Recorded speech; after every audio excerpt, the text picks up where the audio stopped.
최성호의 사람 사는 건축. 성북동 별서, 한국 3대 정원으로 불리는 까닭. 일부에서 이어집니다. 지금 서울 성북동 별서는 2005년에 작성된 성낙원 보고나 기본계획 보고서를 바탕으로 1960년대 이후 훼손된 부분을 일부 복구한 것이다. 이 복원을 완료한 후 2019년 일시적으로 제한적으로 개방했다. 조선의 궁을 제외하고는 최고의 경관이라 할 만하다. 그래서 한국의 3대 정원 중 하나라는 평가도 있다. 제일 많이 복구된 부분은 전면에서 자동차로 들어올 수 있도록 한 도로를 없애고 계류를 복원한 것이다. 복원된 성북동 별서는 크게 네 부분으로 나뉜다. 두 물이 흐르는 신성계라는 뜻의 쌍류동천이란 글이 새겨있는 입구 쪽의 계곡, 영벽지 주변, 그리고 송석정과 송석정암 연못, 그리고 성북동 별서에 물을 공급하는 연못이다. 현재 대문에서 들어와 오른쪽을 보면 바위에 쌍류동천이란 글씨가 있고, 용두가산을 돌아 길을 따라 올라가다 보면 오른쪽 언덕에 장빈가라고 이름 붙여진 본체인 한옥이 있다. 그곳에서 조금 더 올라가면 넓은 공지가 나오고 그 뒤에 영벽지가 있다. 입구에 있는 용두가산은 이름 그대로 조성한 산인지는 확인할 수 없지만 복구 전 사진을 보면 도로를 없애면서 복원한 것으로 보인다. 이 용두가산은 성북동 별서 경관에서 중요한 역할을 하고 있다. 용두가산에 가려져 계곡 전체의 조망이 가려지면서 성북동 별서 경관이 깊이를 더하고 있다. 현재 놓인 돌다리들은 복원 때 놓인 다리다. 이 길을 따라 올라가다 보면 좌측에 장빈가라 이름 붙여진 주인 살림집이 있다. 1997년 문화재 복원 때 이전에 있던 집을 철거하고 새로 지은 집인데 과거 집은 별서에 어울리지 않는 양옥도 있어 새로 지은 것이다. 새로 지은 한옥은 별서라는 개념에 맞는 집으로 지금 풍광과도 잘 어울린다. 이 집을 지나 조금 더 올라가면 넓은 터가 있고 그 위쪽에 영벽지가 있다. 영벽지 주변 바위에는 여러 글이 새겨졌다. 앞쪽에서 바라보이는 바위에 전서체로 청산대조라는 글이 있고 왼쪽 바위에는 아래로부터 장빈가라는 글이 있고 그 옆에 영벽지 해생으로 시작하는 황윤명의 춘파유구에 있는 인수위소지라는 시가 새겨져 있다. 영벽지 우측 바위 위에는 예전에 가산을 조성하기 위해 바위를 가공한 것이 있다. 1996년에 발간된 한국 전통의 정원에 나온 사진을 보면 가산만 보이고 아래 가산을 설치하기 위한 자리는 드러나지 않았다. 예전에는 수면 아래 있었던 것인데 영벽지 수면이 낮아지며 드러난 것이다. 예전 사진을 보면 이 가산을 위한 좌대는 수면 아래 있는 것이 맞을 듯하다. 영벽지 바위 위에는 물을 흐르게 하기 위해 인위적으로 다듬은 것들이 많이 있다. 청산대조라는 글이 쓰인 바위 위쪽을 보면 만든 때는 밝혀지지 않았지만 동그랗게 30cm 정도 원형으로 구멍을 내어 물이 고인 후 물길을 따라 흐르게 했다. 옆으로는 따로 물길을 내 청산대조란 글 우측으로 물이 떨어져 동그랗게 판 구멍을 따라 물이 흐르도록 해놓았다. 계곡에 물이 많을 경우 현재 있는 작은 폭포 옆에 있는 물길을 따라 새로운 물줄기가 만들어지도록 한 것이다. 청산대조 안에 넓은 바위에는 바위를 파서 계단을 만들어 사람들이 영벽지 물가로 다가갈 수 있게 했다. 청산대조라 쓰인 벽 뒤쪽 위로 석축이 보인다. 이 석축은 현재 기법이 아니다. 아마도 영벽지를 조성하던 비슷한 시기에 연지를 만들면서 쌓은 것으로 보인다. 석축 너머 연지의 면한 부분은 콘크리트로 벽을 만들었는데 이것은 1960년대 유원지로 조성할 때 수위를 높이기 위해 만든 것으로 보인다.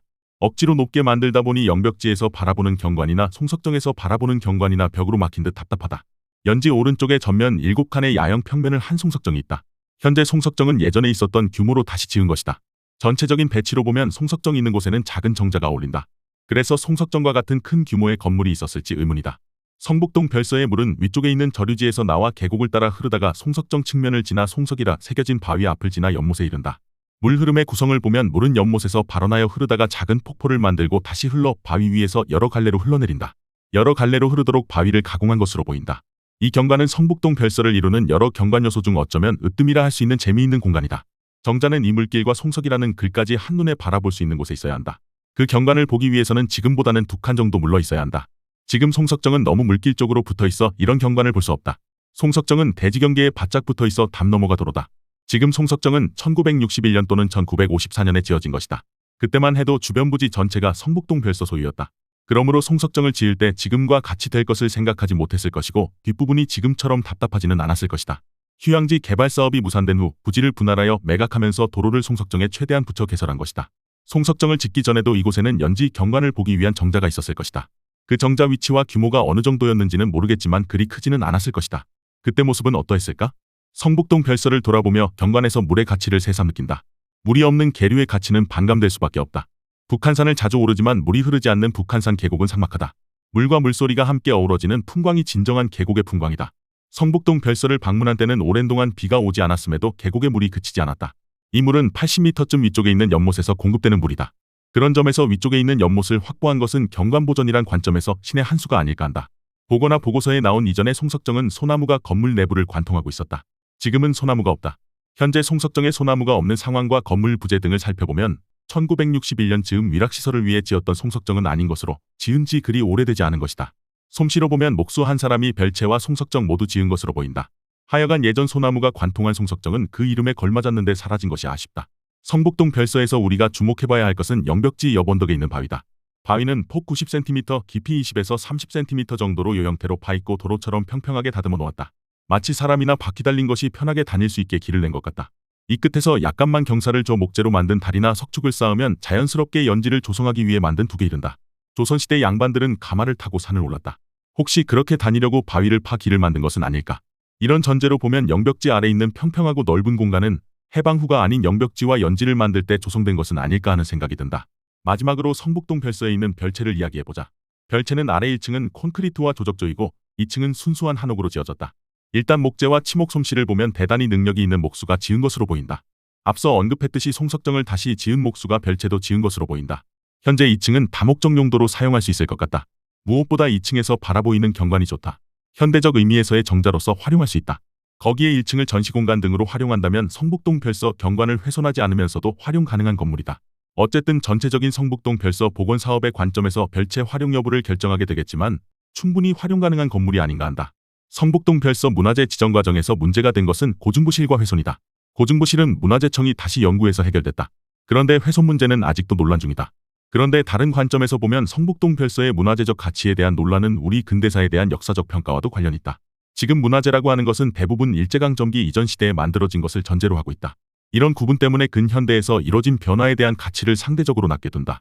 이렇게 된 이유는 첫째가 일제강점기에 대한 반감이고 둘째가 가난하고 험난했던 현대사에 대한 자신감 부족이다. 이건 모두 일본 식민지가 됐다는 자기 비하에서 출발한다. 어쨌든 우리 내리에는 일제강점기 이후 문화에 대해서는 가치가 없다는 인식이 있다. 그런 것이 성북동 별서 문화재 지정에 반감을 가지게 하는 것은 아닐까. 그러나 성북동 별서를 포함한 성북동은 이미 오래전부터 아름다운 곳이었다. 그리고 많은 사람들이 이곳에 찾아와 즐겼던 곳이다. 그러나 아쉽게도 과거 성북동 풍광은 다 사라지고 그나마 흔적을 찾아볼 수 있는 곳이 성북동 별서뿐이다. 그것만으로도 보존할 가치는 충분하다. 일단 성북동 별서는 별서로서의 기본은 갖췄다. 과거 모습을 다시 찾는 것이 원칙이라면 조금 더 손을 봐야 할 것이고 가장 손이 많이 갈 곳은 송석정 주변이다. 가장 많이 훼손되었고 송석정 역시 해방 후에 지어진 것이다. 제대로 복원하려면 송석정도 헐어야 한다. 그런데 과거 성북동 별서에 대한 시설물 기록이 남아있지 않은 상황에서 무조건 과거로 돌아가는 것이 맞느냐 하는 것도 논란이 될 수 있다. 많은 별서들 역시 당대 사람들이 조성한 공간이다. 그런 관점에서 송석정과 별채의 존속 결정은 두 건물이 경관과 어울리는 것인가에 달려있다. 어쨌든 주변이 주택가로 바뀌면서 조망 경관은 망가졌지만 계곡과 물 그리고 수목이 만들어내는 아기자기한 내부 경관은 석파전보다 더 낫다고 생각한다.